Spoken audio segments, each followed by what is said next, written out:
ஜோதிட நலன் channel subscriber அனைவருக்கும் வணக்கம். நம்ம சேனலில் மீன ராசியை தவிர்த்து மற்ற ராசிக்காரங்களும் சப்ஸ்கிரைப் செஞ்சு வச்சிருப்பீங்க. அவங்க ஒரு சில பேர் என்கிட்ட கோச்சிக்கிட்டாங்க.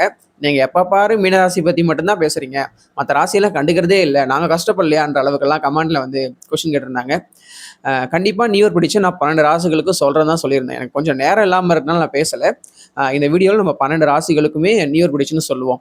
12 ராசிக்காரங்களுக்கும் இந்த கோச்சார கிரகங்கள் எந்த மாதிரி உட்காந்துருக்கு, அதனால என்னென்ன நன்மைகள் நடக்கும், என்னென்ன தீமைகள் நடக்கும் அப்படின்னு பார்ப்போம். எப்போவுமே மீன ராசியில தான் போவோன்றதுனால முதல்ல மீன ராசிக்கு நம்ம பார்த்துடலாம். 2026 அந்த வருஷம் மீன ராசிக்கு எப்படி இருக்குன்னா, கம்பேர் பண்ணும்போது 2024 2025 கம்பேர் பண்ணும்போது 2026 பெட்டராக இருக்கும். அதில் வந்து புரட்டாதி நட்சத்திரம் 4வது பாதத்தில் பிறந்திருப்பாங்க இல்லையா, அவங்களுக்கும் உத்திரட்டாதி அந்த 4 பாதங்களில் பிறந்தவங்க யாராக வேணா இருக்கட்டும், அவங்களுக்குமே ரொம்ப நல்லாவே இருக்கும். கம்பேர் பண்ணும்போது அந்த 2 வருஷத்துக்கு கம்பேர் பண்ணும்போது 2026 ரொம்ப வந்து ஒரு குட்டான ஒரு இயராக இருக்கும். ரேவதி நட்சத்திரக்காரங்களுக்கு நல்லா இருக்காதான்னு கேட்டிங்கன்னா அப்படி கிடையாது. ரேவதி நட்சத்திரக்காரங்களுக்கு நல்லாவும் இருக்கும், பட் ஒரு சில சின்ன சின்ன பிரச்சனைகள், இடைஞ்சல்கள் வரலாம்.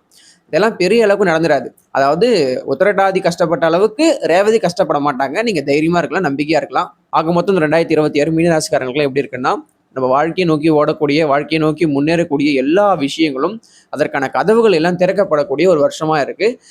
நம்பிக்கையாக இருங்க. கடந்த வருஷத்தில் இருந்த எந்த ஒரு மன அழுத்தமும், டிப்ரெஷனும், ரொம்ப சேடான விஷயங்கள், ரொம்ப இழப்புகள் நடந்திருக்கும் இல்லையா, அது எதுவுமே 2026 நடக்காது. அதற்கான வாய்ப்புகள் ரொம்ப ரொம்ப கம்மி தான். அதனால மீனராசியில் போகிறவங்க எப்பவுமே தைரியமாக இருக்கலாம். நான் மீனராசி பற்றி நிறைய பேசிட்டேன், அதனால கொஞ்சம் ஷார்ட்டாக முடிச்சுக்கிறேன் இந்த வீடியோவில். 2026 மீனராசிக்கு குட். இந்த நியூ இயருக்கு மீனராசியில் பிறந்தவங்களுக்கு எவ்வளோ மார்க் கொடுக்கலாம் அப்படின்னா, 100க்கு 70 மார்க் நம்ம தாராளமாக கொடுக்கலாம். ஏன்னா அந்த அளவுக்கான பாசிட்டிவான ஒரு இயராக தான் 2026 மீனராசிக்காரங்களுக்குலாம் இருக்குது.